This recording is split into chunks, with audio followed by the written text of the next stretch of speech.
ಪ್ರೀತಿಯ ದ್ವಿತೀಯ PUC ವಿದ್ಯಾರ್ಥಿಗಳೇ, ಎಲ್ಲರಿಗೂ ಕೂಡ ಮತ್ತೊಮ್ಮೆ ನಮ್ಮ ಯೂಟ್ಯೂಬ್ ಚಾನಲ್ಗೆ ಸ್ವಾಗತವನ್ನು ಕೋರುತ್ತಿದ್ದೇನೆ. ಬನ್ನಿ ಸರ್, ಹಿಂದಿನಲ್ಲಿ ಮುಹಾವರೆ ಅಂತ ಇರುತ್ತೆ. ಮುಹಾವರೆಗೆ ಕೋ ಅರ್ಥಕ್ಕೆ ಸಾಥ್ ಜೋಡ್ಕರ್ ಲಿಖಿ ಅಂತ ಇರುತ್ತೆ. 5 ಮಾರ್ಕ್ಸು ಸರ್. ಕರೆಕ್ಟಾಗಿ ಬರೆದುಬಿಟ್ರೆ ಇಮ್ಯಾಜಿನ್ ಯುವರ್ ಸೆಲ್ಫ್ 5 ಅಂಕ ಉಚಿತವಾಗಿ ಬರ್ತಾ ಇದೆ. ಅದನ್ನು ತಾವುಗಳು ಬಿಟ್ಟು ಬರ್ತಾ ಇದ್ದೀರಾ ಹಾಗೂ ರಾಂಗ್ ಬರೀತಾ ಇದ್ದಾರೆ. ಯಾಕಂದರೆ ಒಂದು ತಪ್ಪಾದರೆ 2 ಮಾರ್ಕ್ಸ್ ಹೋಗುತ್ತೆ ಇಲ್ಲಿ. ಬನ್ನಿ ಈಗ ಅದನ್ನು ಯಾವ ರೀತಿಯಾಗಿ ಅರ್ಥ ಮಾಡಿಕೊಂಡು ಯಾವ ರೀತಿಯಾಗಿ ಬರೀಬೇಕು ಅಂತ ತೋರಿಸ್ಕೊಡ್ತಾನೆ. ಒಂದೊಂದಾಗಿ ನಾವೀಗ ನೋಡ್ತಾ ಹೋಗೋಣ. ನೋಡಿ ವಿದ್ಯಾರ್ಥಿಗಳೇ, ಕ್ವಶನ್ ನಂಬರ್ 16ನಲ್ಲಿ ನಿಮಗೆ ನಿನ್ನೆ ಲಿಖಿತ್ ಮುಹಾವರೋं को अर्थ के साथ जोड़कर लिखे ಅಂತ ಇದೆ. ನಿನ್ನೆ ಲಿಖಿತ್ ಅಂತ ಹೇಳಿದರೆ ಕೆಳಗೆ ಕೊಟ್ಟಿರುವ ಮುಹಾವರ ಆಯಿತಾ, ಅದನ್ನು ಅಂತ. ಬನ್ನಿ ವಿದ್ಯಾರ್ಥಿಗಳೇ, ಮೊದಲನೇದಾಗಿ ಏನು ಅಂದರೆ ಆಂಕ್ ರಖ್ನಾ ಅಂತ ಇದೆ. ಆಂಕ್ ರಖ್ನಾ ಅಂತ ಹೇಳಿದರೆ ಆಯಿತಾ, ನಿಗ್ರಾನಿ ಕರ್ನಾ ಅಂತ ಹೇಳ್ತೀವಿ. ಅಂದರೆ ಅವನ ಮೇಲೆ ಒಂದು ಕಣ್ಣಿಟ್ಟಿರೋ ಅಂತ ಹೇಳ್ತೀವಲ್ವ ಕನ್ನಡದಲ್ಲಿ, ಆ ರೀತಿಯಾಗಿ. ಹಾಗಿದ್ರೆ ಇಲ್ಲಿ ಸರಿಯಾದ ಉತ್ತರ ಯಾವುದಾಗಿರುತ್ತೆ ಅದಕ್ಕೆ? ಬನ್ನಿ, ಯಾವುದು ನೋಡಿ, ಆಂಕ್ ರಖ್ನಾಗೆ ನಿಗ್ರಾನಿ ಯಾವುದು? ಇದು ಆಪ್ಷನ್ ಆಗಿರುತ್ತೆ. ನೀವು ಎಕ್ಸಾಮಲ್ಲಿ ಏನು ಮಾಡಬೇಕು ಆಯಿತಾ, ಇದರ ಆಪೋಸಿಟ್ಟಿಗೆ ಈ ಆನ್ಸರನ್ನು ತಾವುಗಳು ಬರಿಬೇಕಾಗಿರುತ್ತೆ. ಆಪೋಸಿಟ್ಟಿಗೆ ಅಂದರೆ ಇದನ್ನು ಎತ್ಕೊಂಡೋಗಿ ಅಲ್ಲಿಟ್ಟು ಬರಿಬೇಕು, ಆಪೋಸಿಟ್ಟಿಗೆ ಡೈರೆಕ್ಟಾಗಿ. ಅರ್ಥ ಆಗುತ್ತಲ್ವ ಎಲ್ಲರಿಗೂ? Very good. ಹಾಗಿದ್ರೆ ಕ್ವಶನ್ ನಂಬರ್ ಎಗೆ ಇಲ್ಲಿ 2 ಅನ್ನುವಂಥದ್ದು ಆನ್ಸರ್. ತಾವುಗಳು ಈ ರೀತಿಯಾಗಿ ಆರೋ ಮಾರ್ಕ್ ಹಾಕೋದು ಈ ರೀತಿಯಾಗೆಲ್ಲ ಎಕ್ಸಾಮಲ್ಲಿ ಬರಿಬಾರ್ದು ಆಯಿತಾ. ನೆಕ್ಸ್ಟ್ ಕ್ವಶನ್ ನಂಬರ್ 2, ಮೂ ಫೇರ್ನಾ ಅಂತ ಇದೆ. ಮೂ ಫೇರ್ನಾ ಅಂತ ಹೇಳಿದರೆ ಏನು ಅಂದರೆ ಡಿಸ್ಅಗ್ರಿ ಅಂತ, ಓಪನ್ ಆಗಿ ಆಯಿತಾ, ಡಿಸ್ಅಗ್ರಿ ಅಂತ. ಅಪೇಕ್ಷಕರ್ನ ಅಂತ ಇದೆ ಅಲ್ವಾ, ಅದು ಸರಿಯಾದ ಉತ್ತರ ಆಗತ್ತೆ ಆಯಿತಾ. ಯಾವುದು? ಅಪೇಕ್ಷಕರ್ನ ಅಂತ ಇದೆ ಅಲ್ವಾ, ಅದು ರೈಟ್ ಆನ್ಸರ್ ಇಲ್ಲಿ ಆಗತ್ತೆ. Clear my dear children? ಯಾವುದು? ಸೆಕೆಂಡಿಗೆ ಇದಾಗತ್ತೆ ಉತ್ತರ. ಆದರೆ ನಾನು ಹೇಳಿದ್ನಲ್ವ, ಎಕ್ಸಾಮಲ್ಲಿ ಈ ರೀತಿಯಾಗಿ ಆರೋ ಮಾರ್ಕೆಲ್ಲ ಹಾಕ್ಬಾರ್ದು, ಡೈರೆಕ್ಟಾಗಿ ಅದ್ರ ಆಪೋಸಿಟಿಗೆ ಆನ್ಸರ್ ಬರೀಬೇಕು. ಟೋಪಿ ಉಛಾಲ್ನ ಅಂತ ಇದೆ. ಟೋಪಿ ಉಛಾಲ್ನ ಅಂತ ಹೇಳಿದರೆ ಯಾರಾದರೂ ಮರ್ಯಾದೆಯನ್ನು ತೆಗೆಯುವಂಥದ್ದು. ಇದನ್ನು ನಾವು ಏನಂತ ಕರಿತೀವಿ ಹಿಂದಿನಲ್ಲಿ ಅಂದರೆ ಅಪಮಾನಿತ್ ಕರ್ಣ ಅಂತ ಕರಿತೀವಿ. ಹಾಗಿದ್ರೆ ಎಲ್ಲಿದೆ ಆನ್ಸರು? ಇಲ್ಲಿದೆ ನೋಡಿ, ಅಪಮಾನಿತ್ ಕರ್ಣ. This is the right answer my dear children. ಅರ್ಥ ಆಗುತ್ತಲ್ವ ಎಲ್ಲರಿಗೂ? Very good. ನೆಕ್ಸ್ಟ್ ಫೂಲ್ನ ಸಮಾನ ಅಂತ ಇದೆ. ಅಂದರೆ ಎಲ್ಲ ಈಗ ಕಪ್ಪಗಿಡ್ತೀರಿ, ನಿಮ್ಮಮ್ಮ ಕರ್ಕೊಂಡೋಗಿ ಬೆಳ್ಳನ್ನು ಹುಡುಗಿ ತೋರಿಸ್ಬಿಡ್ತಾರೆ, ಹಂಗೆ ಮನಸ್ಸಿನಾಗೆ ಹಂಗೆ ಫೂಲ್ನ ಸಮಾನ ಅಂತ ಹಂಗೆ ಆಗ್ತಾಯಿರುತ್ತೆ. ಕಂಟ್ರೋಲ್ ಆಗ್ತಾಯಿರಲ್ಲ ನಿಮ್ಮ ಕೈಲಿ, ಅಷ್ಟು ಖುಷಿ ಒಳಗೆ ಆಯಿತಾ. ಯಾರೋ ನಿಮ್ಮ ಮನೆಗೆ ಅತಿಥಿಗಳು ಬಂದಿರ್ತಾರೆ, ಹೌದಲ್ವಾ, ಅವ್ರ ಜೊತೆಗೆ ಯಾರೋ ಒಬ್ಬರು ಬಂದಿರ್ತಾರೆ, ಪಾಪ ಅವ್ರ ಮಗಳು ಅಥವಾ ಯಾರೋ, ಅವ್ರನ್ನ ನೋಡಿಬಿಟ್ಟು ಹಂಗೆ ಖುಷಿ ಅಥವಾ ಎಲ್ಲೋ ಹೋಗ್ತಾ ಇರ್ತೀರಾ, ಇದ್ದಿದ್ದಂಗೆ 500 ರೂಪಾಯಿ ನೋಟ್ ಕಂಡುಬಿಡುತ್ತೆ, ಏನೋ ಪ್ರಾಬ್ಲಮಲ್ಲಿರ್ತೀರಾ, ಖುಷಿ ಅಂದರೆ ಹೇಳಕ್ಕೆ ಬರಲ್ಲ ಆಯಿತಾ. ಅದನ್ನು ನಾವು ಫೂಲ್ನ ಸಮಾನ ಅಂತ ಹೇಳ್ತೀವಿ. ಅದನ್ನು ನಾವು ಏನಂತೀರ ಹಿಂದಿನಲ್ಲಿ ಬಹುತ್ ಪ್ರಸನ್ನ ಹೋನ ಅಂತ, ಬಹಳ ಖುಷಿ ಆಗುವಂಥದ್ದು ಅಂತ ಆಯಿತಾ. ಇದು ಅದರದ ಉತ್ತರ ಆಗಿರುತ್ತೆ. ಯಾವುದು? ಇದರದ್ದು. Clear my dear? Very good. Next ದಿನ್ ಏನಿದು ದಿನ್ ಫಿರ್ನಾ ಅಂತ ಇದೆ. ಅಂದರೆ ಏನಂತೀರ ಅದನ್ನು ತಾವುಗಳು ಆಯಿತಾ, ಭಾಗ್ಯ ಪಲಟ್ನ ಅಂತ, ಒಂದೇ ಸಲ ಅಂತ ಆಯಿತಾ. ಇದನ್ನು ನಾವು ಹಿಂದಿನಲ್ಲಿ ಮುಹಾವರೆಗಳು ಅಂತ ಕರಿತೀವಿ. ಇದು ನಿಮ್ಗೆ 5 ಮಾರ್ಕ್ಸಿಗಿದೆ. ಇದನ್ನು ಯಾವುದೇ ಕಾರಣಕ್ಕೂ ತಬ್ಬರಿಬೇಡಿ. ಏನೋ ಹಿಂದಿ ಉರ್ದು ಮನೆಯಲ್ಲಿ ಮಾತಾಡುವವರು ಹೆಂಗೆಂಗೋ ಅಡ್ಜಸ್ಟ್ ಮಾಡಿ ಬರ್ಕೊಂಬಿಡ್ತಾರೆ. ಆದರೆ ಕನ್ನಡ ಮೀಡಿಯಮ್ ಹುಡುಗರು, ಕನ್ನಡ ಮಾತಾಡೋರು ಮನೆಯಲ್ಲಿ ಅವರಿಗೆ ಸ್ವಲ್ಪ ತೊಂದರೆ ಆಗುತ್ತೆ. ಆದರೆ ಬಹಳ ಈಸಿ, ಕಲಿಸಿದ್ನಲ್ವ, ಈ ರೀತಿಯಾಗಿ ಬರೀರಿ. ಆಪೋಸಿಟಿಗೆ ಅದಕ್ಕೆ ಎದುರಿಗೆ ಆನ್ಸರನ್ನು ಬರೀಬೇಕು. ಈ ರೀತಿಯಾಗಿ ಆರೋ ಮಾರ್ಕೆಲ್ಲ ಹಾಕಬಾರ್ದು, ಕಲೀಲಿ ಅಂತ ಈ ರೀತಿಯಾಗಿ ತೋರಿಸ್ಕೊಟ್ಟಿರುವಂಥದ್ದು. ಧನ್ಯವಾದಗಳು ವಿದ್ಯಾರ್ಥಿಗಳೇ. God bless you all my dear.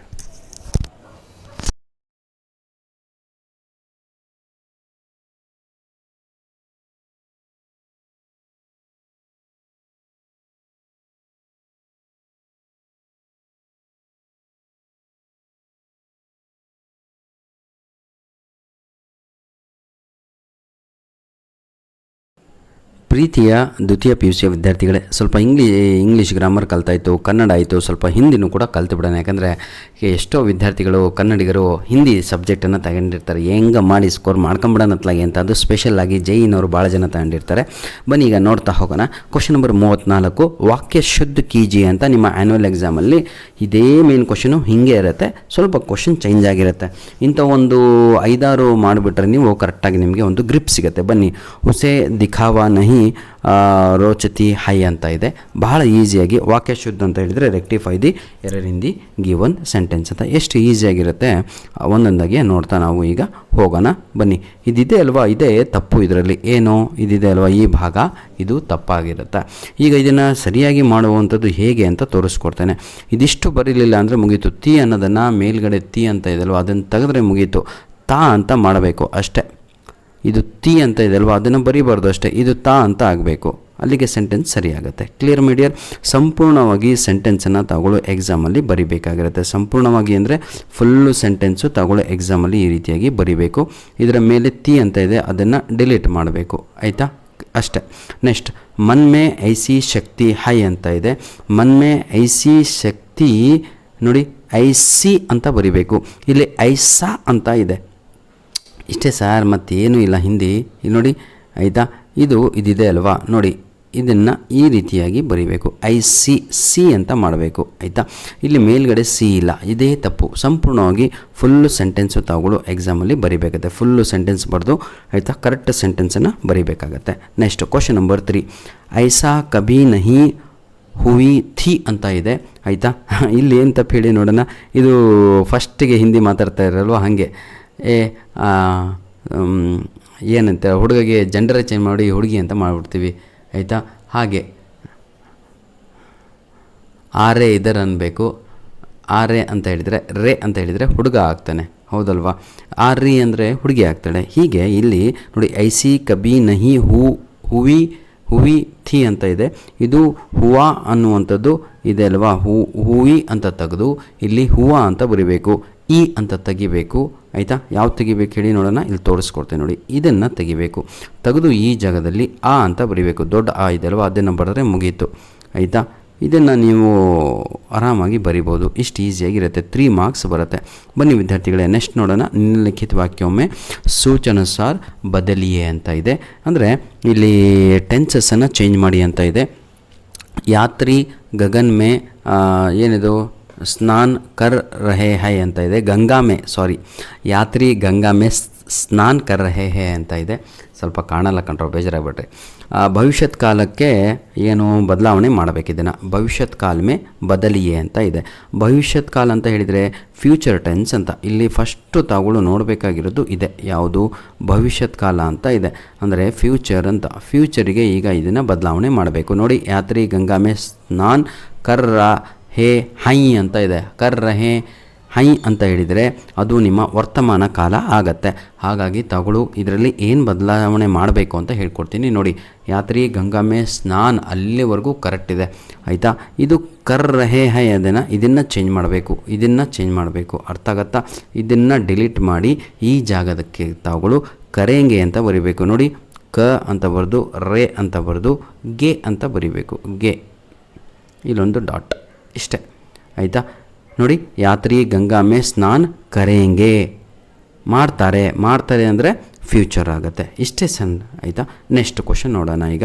ಉಸ್ ರೋಗಿ ಕಾ ಶರೀರ್ ಬಹುತ್ ದುರ್ಬಲ್ ಥಾ ಅಂತ ಇದೆ. ಹಾಗಿದ್ರೆ ಇದನ್ನು ವರ್ತಮಾನ ಕಾಲಕ್ಕೆ ಬರೀರಿ ಅಂತ. ಥಾ ಅಂತ ಬಂದ ತಕ್ಷಣ ಅದು ಭೂತಕಾಲದಲ್ಲಿದೆ. ಸೆಂಟೆನ್ಸ್ ಕೊಟ್ಟಿರೋದಿದೆ ಅಲ್ವಾ, that is in past tense. ಅದನ್ನು ಚೇಂಜ್ ಮಾಡಿ ತಗೊಳ್ಳೋ ವರ್ತಮಾನಕ್ಕೆ ಬರೀಬೇಕು. ವರ್ತಮಾನ ಅಂದರೆ ಅರ್ಥ ಆಗುತ್ತಲ್ವಾ, ಪ್ರೆಸೆಂಟ್ ಟೆನ್ಸಿಗೆ ಬರೀಬೇಕು. ಬಹಳ ಈಸಿ ನೋಡಿ. ಉಸ್ ರೋಗಿ ಕಾ ಶರೀರ್ ಬಹುತ್ ದುರ್ಬಲ್ ಥಾ ಅಂತ ಇದೆ. ಬಹುತ್ ದುರ್ಬಲ್ ಥಾನೇ ತಪ್ಪು. ನಾನು ಅವಾಗಿಂದ ಅದೇ ಹೇಳ್ತಿರುವಂಥದ್ದು. ಈ ಥಾ ಅಂತ ತೆಗಿಬೇಕು. ವರ್ತಮಾನ ಕಾಲದಲ್ಲಿ ಯಾವತ್ತು ಹೈ ಅಂತ ಬರುತ್ತೆ. ಇಷ್ಟೇ, ಮತ್ತೇನಿಲ್ಲ. ಇದನ್ನು ತೆಗೆದು ಇದನ್ನು ಬರೆದ್ರೆ 1 ಮಾರ್ಕ್ಸ್ ಸಿಗುತ್ತೆ. ಇದಕ್ಕೊಂದು 3 marks sir. Imagine your self, ಆಯಿತಾ? ಒಂದು ವರ್ಡ್ ಒಂದು ಲೆಟ್ರ್ ಚೇಂಜ್ ಮಾಡಿದರೆ ನಿಮಗೆ ಇಲ್ಲಿ ಮಾರ್ಕ್ಸ್ ಸಿಗುವ ಸಾಧ್ಯತೆ ಇರುತ್ತೆ. ಹಾಗಾಗಿ ವಿದ್ಯಾರ್ಥಿಗಳೇ ಇದರ ಮುಂದೊಂದು ಲೈನ್ ಕೂಡ ಹಾಕಬೇಕು ಗೊತ್ತಲ್ವ ಎಲ್ಲರಿಗೂ. ಬನ್ನಿ ಕ್ವಶನ್ ನಂಬರ್ 3 ನೋಡೋಣ. ಇಸ್ ದಿಶಾ ಮೇ ಕಾಮ್ ಶುರು ಹೋ ಜಾಯೇಗಾ ಇನ್ನೂ ಆಗಿಲ್ಲ. ಅಂದರೆ ಇದು ಇಲ್ಲಿ ಏನು ಹೇಳ್ತಾ ಇದ್ದಾರೆ ಅಂತ ಹೇಳಿದರೆ ಭೂತಕಾಲಕ್ಕೆ ಚೇಂಜ್ ಮಾಡಬೇಕು. ಹೋಗಯ ಏನಂತೀರ, ಹುವಾ ಥಾ ಅಂತ ಬರೆದುಬಿಟ್ರೆ ಮುಗದೆ ಹೋಯಿತು. ಇಸ್ ದಿಶಾ ಮೇ ಕಾಮ್ ಶುರು ನೋಡಿ, ಹೋ ಜಾಯೇಗಾ ಇದೆ ಅಲ್ವಾ, ಇದೇ ತಪ್ಪು. ಇದಿಷ್ಟು ತೆಗಿಬೇಕು ಇಲ್ಲಿಂದ. ಇದಿಷ್ಟು ತೆಗೆದುಬಿಟ್ಟು ತಾವುಗಳು ಏನಂತ ಬರೀಬೇಕು ನೋಡಿ, ಹೂ ಆ ದೊಡ್ಡ, ಆಯಿತಾ? ಹೂವ ಥ ಅಂತ ಬರೆದ್ರೆ ಮುಗೀತು. ಇಲ್ಲಿಗೆ ನಿಮ್ಮ ಏನಂತೀರ ತಾವುಗಳು 3 ಮಾರ್ಕ್ಸು. ಟೆನ್ಸಸ್ ಚೇಂಜ್ ಮಾಡೋದು ಆಯಿತು, ಬಹಳ ಈಸಿ. ನೆಕ್ಸ್ಟು ಅನ್ಯ ಏನಂತೀರ ಲಿಂಗ ರೂಪು ಲಿಖಿ ಅಂತ ಇದೆ, ಬಹಳ ಈಸಿ ಅಲ್ವಾ. ಯಾವ ರೀತಿಯಾಗಿ ಬರೀಬೇಕು, ಆಪೋಸಿಟ್ ಜೆಂಡರನ್ನು ಬರೀಬೇಕು. ಅಭಿನೇತ ಅಂತ ಇದೆ, ಆಪೋಸಿಟ್ ಅಂತ ಈಗ ಹಾಕಿಬಿಟ್ಟು ಭಾಳ ಈಸಿ ಕಣ್ರಿ. ನೋಡಿ ಅಂತ ಬರೆದಾದ್ಮೇಲೆ ಅದನ್ನು ಆಯಿತಾ ಬಿ ಅಂತ ಬರೀರಿ. ಏನು ಬಿ, ಭಾಳ ಈಸಿ. 3 ಅಂತ ಮಾಡೋದಪ್ಪ. ನೇತಾ ಅಂತ ಇದೆ, ಆ ತಾ ತೆಗೆದು 3 ಅಂತ ಮಾಡಿದರೆ ಮುಗೀತು ಸರ್. ಅಭಿನೇತ್ರಿ ಅನ್ನುವಂಥದ್ದೇ ಆನ್ಸರ್ ಇದಕ್ಕೆ. ವಧು ಅಂತ ಇದೆ, ಇದಕ್ಕೆ ಇಂಟು ಮಾರ್ಕ್ ಹಾಕಿಬಿಟ್ಟು ಆಪೋಸಿಟ್ ವರ್ಡ್ ಬರೀಬೇಕು. ಲಿಂಗ ರೂಪು ಬದಲಿ ಅಂತ ಇದೆ, ವರ್ ಅಂತ, ಹೌದಲ್ವಾ, ವರ್ ಅಂತ ಬರೆಯೋದು, ಮುಗೀತು. ಔರತ್ ಅಂತ ಇದೆ, ಔರತ್ತಿಗೆ ಆಪೋಸಿಟ್ ವರ್ಡು ಆದ್ಮಿ ಅಂತ ಬರೀಬೇಕು. ಬಹಳ ಈಸಿ ಕಂಡ್ರು, ಆಪೋಸಿಟ್ ವರ್ಡ್ಸ್ ಅಂತ ಅಂದರೆ ಜೆಂಡರೇ ಚೇಂಜ್ ಮಾಡಬೇಕಿಲ್ಲಿ. ಹಾಗಾಗಿ ತಗೊಳ್ಳು ಮೊದಲು ಕ್ವಶನನ್ನು ಓದಬೇಕು. ಲಿಂಗ ರೂಪು ಬದಲಿಯೇ ಹುಡುಗ ಅಂತ ಕೊಟ್ಟರೆ ಹುಡುಗಿ, ಅಜ್ಜ ಅಂತ ಕೊಟ್ಟರೆ ಅಜ್ಜಿ, ಈ ರೀತಿಯಾಗಿ ಬರಿಬೇಕು. ಅರ್ಥ ಆಗುತ್ತಲ್ವ ಎಲ್ಲರಿಗೂ? Very good. ಇದು ಈಸಿ ಅನಿಸುತ್ತೆ ನಿಮಗೆ ಅಂದ್ಕೊಂಡಿದ್ದೀನಿ. ಧನ್ಯವಾದಗಳು. ಯಾರೆಲ್ಲ ವಿಡಿಯೋ ನೋಡ್ತಾ ಇರೋ ದಯವಿಟ್ಟು ನಿಮಗೆ ಉಪಯೋಗ ಆಯಿತೋ ಇಲ್ಲೋ ಅಂತ ಸ್ವಲ್ಪ ಹೇಳಿ. ಅನೇಕ ಶಬ್ದಕ್ಕೆ ಲಿಯೇ ಏಕ್ ಶಬ್ದ ಲಿಖಿಯೇ ಅಂತ ಇದೆ, ಆಯಿತಾ. ಇಲ್ಲೇನಿದೆ, ಸದಾ ರಹನೆ ವಾಲಾ ಅಂತ ಇದೆ, ಸದಾ ರಹನೆ ವಾಲಾ, ಹೌದಲ್ವಾ. ಅವನ್ನೇನಂತ ಕರಿತೀವಿ, ಶಾಶ್ವತ್ ಅಂತ ಹೇಳ್ತೀರಾ. ನೋಡಿ, ಸದಾ ರಹನೆ ವಾಲಾ ಈ ರೀತಿ ಬರ್ಕೊಂಡು ಆರೋ ಮಾರ್ಕ್ ಹಾಕಿ ಶಾಶ್ವತ್ ಅಂತ ಬರೆಯೋದು. ಶಾ ಅಂತ ಬರೆದ್ರ, ಹೌದಲ್ವಾ. ಶಾಶ್ವತ್ ವತ್, ಮುಗೀತು.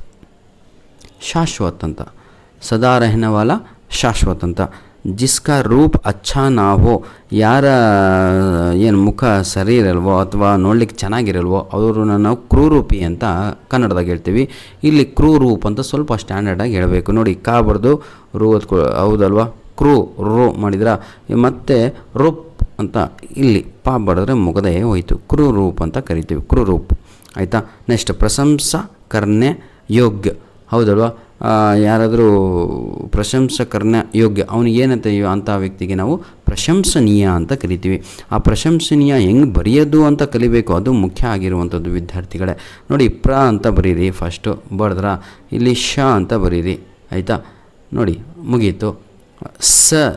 ಮಾಮೂಲಿ ಬರೆದ್ರಿ. ನೆಕ್ಸ್ಟು ನೀ ಅಂತ ಬರೀರಿ. ನೆಕ್ಸ್ಟು ಅಂತ ಬರೆಯೋದು, ಪ್ರಶಂಸನೀಯ ಅಂತ ಆಯಿತು, ಹೌದಲ್ವಾ. ಮುಗದೇ ಹೋಯಿತು. ಇಲ್ಲಿಗೂ ಕೂಡ 3 ಮಾರ್ಕ್ಸ್ ಬಂತು.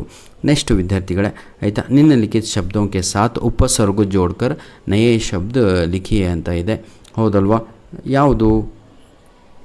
ಕ್ವಶನ್ ನಂಬರ್ 38 ಏನಿದೆ ನೋಡ್ತಾ ಹೋಗೋಣ.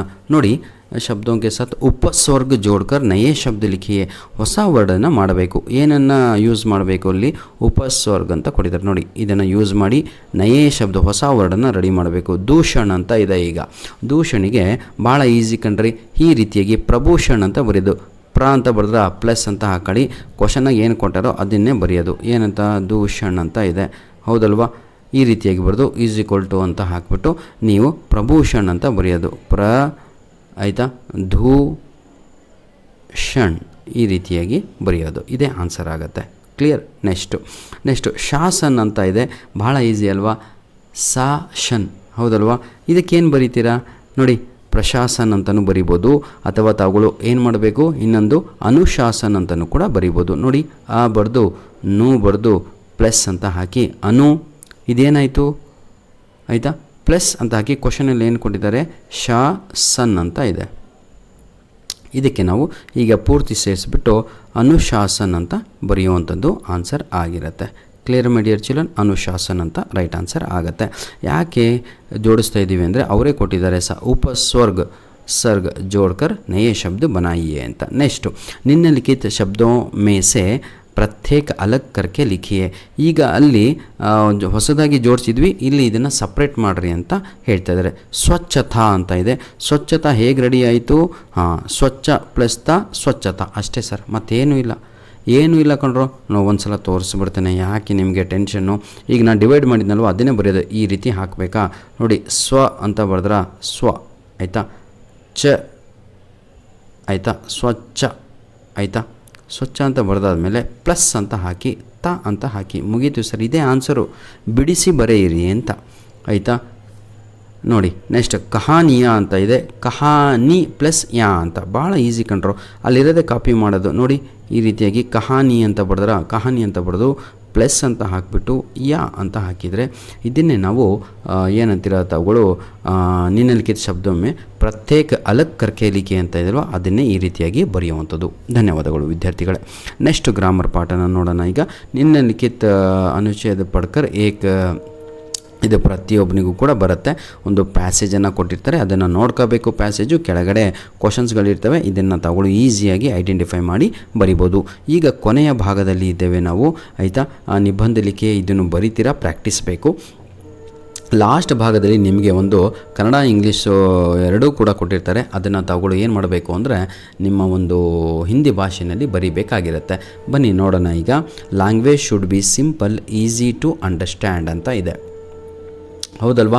ಏನು ಭಾಳ ಈಸಿ. ಲ್ಯಾಂಗ್ವೇಜ್ ಅಂದರೆ ಭಾಷೆ ಅಂತ, ಶುಡ್ ಬಿ ಸಿಂಪಲ್ ಅಂದರೆ ಸರಳ್ ನೋಡಿ, ಭಾಷಾ ಸರಳ್ ಮತ್ತೇನಿದು ಆ್ಯಂಡ್ ಈಸಿ ಟು ಅಂಡರ್ಸ್ಟ್ಯಾಂಡ್ ಅಲ್ವಾ. ಅವ್ರ ಆಸಾನಿ ಸೆ ಸಮಜ್ ಮೇ ಆನಿ ಚಾಹಿಯೆ ಅಂತ ಬರಿಬೇಕು.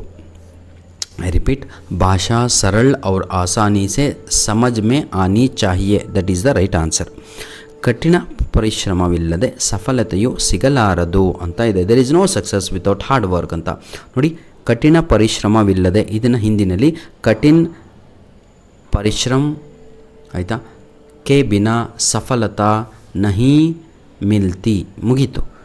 ಕಠಿಣ ಪರಿಶ್ರಮವಿಲ್ಲದೆ ಸಫಲತೆ ಸಿಗಲಾರದು ಅಂತ ಇದೆ. ಕಠಿಣ ಅಂದರೆ ಹಿಂದಿನಲ್ಲಿ ಕಠಿಣ ಅಂತ ಬರೀರಿ. ಪರಿಶ್ರಮ ಅಂತ ಹೇಳಿದರೆ